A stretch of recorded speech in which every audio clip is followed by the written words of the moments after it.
विदर्भात विपुल प्रमाणात खनिज संपत्ती आहे.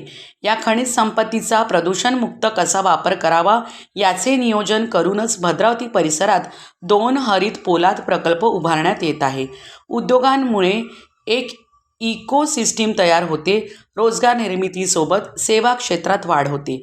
तसेच त्याचा फायदा परिसरातील पर्यटन क्षेत्राला सुद्धा होतो.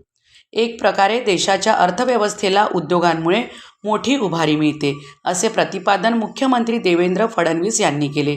भद्रावती MIDC परिसरात new era cleantech private limited आणि ग्रेटा एनर्जी प्रायव्हेट लिमिटेडच्या एकात्मिक हरित पोलाद प्रकल्पाचे भूमिपूजन करताना फडणवीस बोलत होते. ग्रेटा एनर्जी समूहातर्फे भद्रावती MIDC परिसरात ग्रीनफील्ड स्टील प्रकल्प उभारण्यात येत आहे. या प्रकल्पासाठी पहिला व दुसरा टप्पा मिळून एकूण भांडवली गुंतवणूक सुमारे 10,319 कोटी इतकी आहे. या प्रकल्पामुळे सुमारे 5,000 लोकांना थेट व अप्रत्यक्ष रोजगाराच्या संधी उपलब्ध होणार आहेत. हे जे आपले जिल्हे आहेत, या जिल्ह्यांमध्ये मोठ्या प्रमाणात आपल्याला स्टीलचं मॅन्युफॅक्चरिंग करून लाखो लोकांच्या हाताला काम द्यायचं आहे.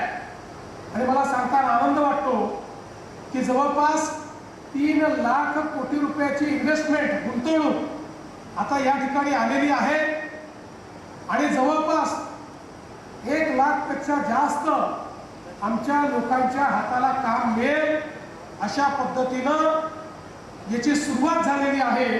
स्टील हे फ्युचर आहे आणि ते फ्युचर कुठे आहे? ते फ्युचर या ग्रेटा एनर्जीच्या प्रोजेक्टमध्ये या ठिकाणी आपल्या भद्रावतीमध्ये आहे. इथे आपल्याला कोल गॅसिफिकेशनच्या माध्यमातून स्टीलचं उत्पादन करण्यात येणार आहे. त्यामुळे खरं तर हे जेवढं स्टील इथे बनेल, या सगळ्या स्टीलला 100% एक्सपोर्ट मार्केट आहे.